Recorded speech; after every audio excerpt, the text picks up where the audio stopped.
Aloha Team Hang, welcome to May RSD. Hard to believe it's already May. The last time that I produced one of these messages, I was with the team in Washington, D.C., and now I'm talking to you from my office here at headquarters right next to Diamond Head.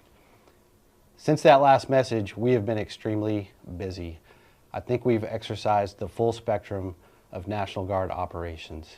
We started off with the Kona Low response, which I'll talk about a little bit more in a moment. We federally mobilized part of our formation.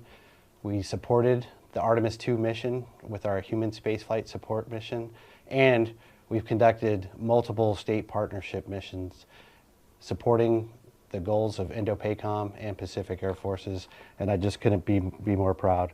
For the Kona Low response, just like the National Guard motto, always ready, always there, and the hang was there indeed.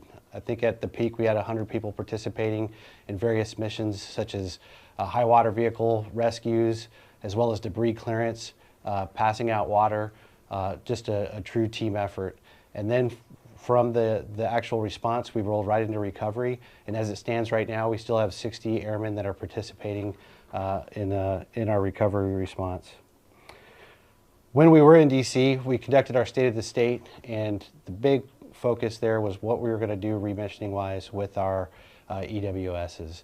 So the way it stands right now is we're going to add to the Air Defense Group, add to the Air Operations Group, and then also build out what's called a Tech SIGINT capability that may be in addition to the 201st Intel Squadron, or it may be another squadron in and of itself, a little bit more to follow on that.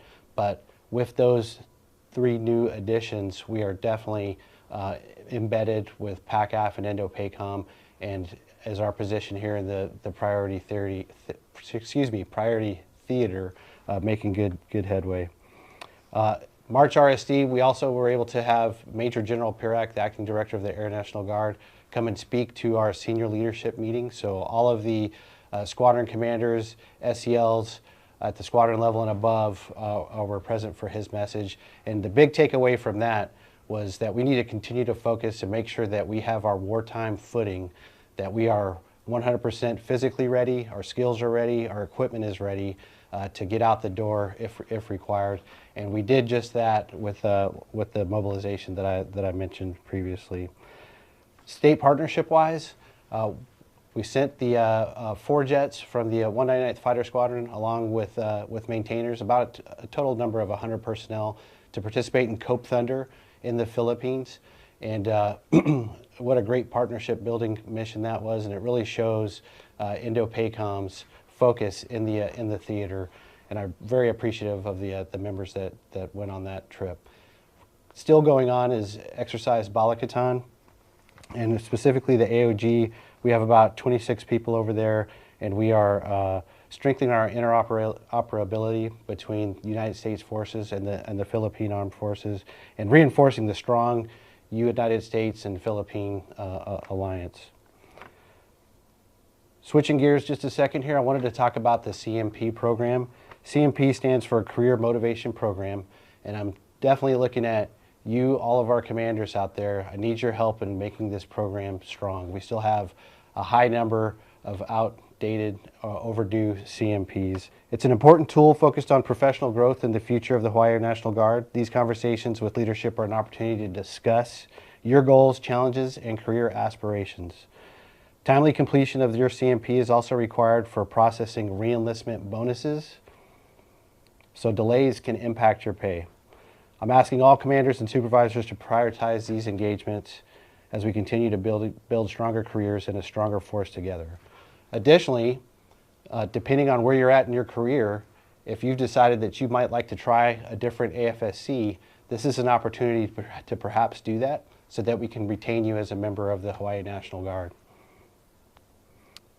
This weekend, we have a number of exercises that are going on. The first one I want to talk about is Poʻakele, led by the Regional Support Group with support from basically the rest of the wing. We have Ops Group, Maintenance Group, Medical Group, and Mission Support Group, all helping the RSG get on their wartime footing, and by supporting, also getting on their wartime footing.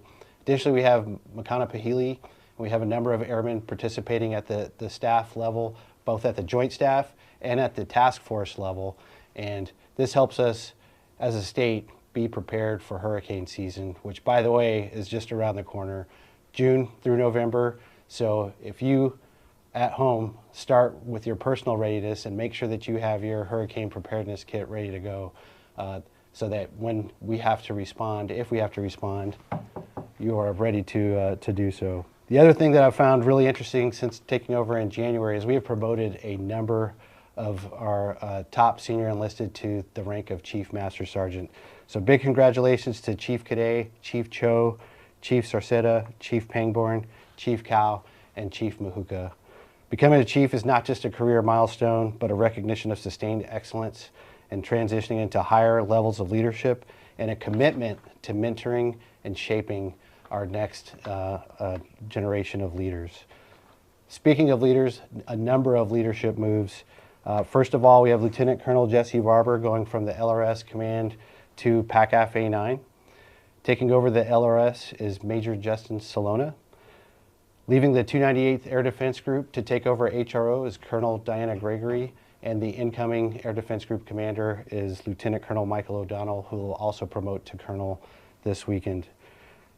Effective 2 May, we have Major Jay Munachika, who's had a successful command at the 154th Comm Squadron. He'll be moving to Hang A6, and taking over the Comm Squadron is Captain Cameron Octavio. On 3 May, Lieutenant Colonel Rush Taylor is going to depart command of the Operations Support Squadron and become the Deputy Group Commander for the 154th Ops Group. And taking over the OSS is Lieutenant Colonel Alan Matsuda. Congratulations to both the outgoing and the incoming leaders. Proud of you all for what you've done and what you will do.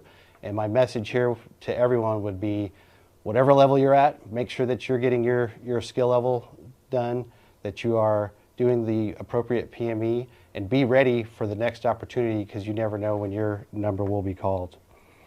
Congratulations to the outgoing and incoming commanders. Thank you for what you've done. Thank you for what you will do.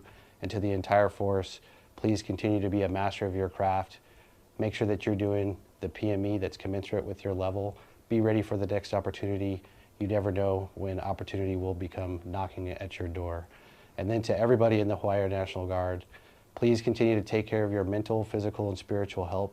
If you do need help, please reach out. Thank you for serving your state and nation and for being a member of the Hawaiʻi National Guard. Aloha.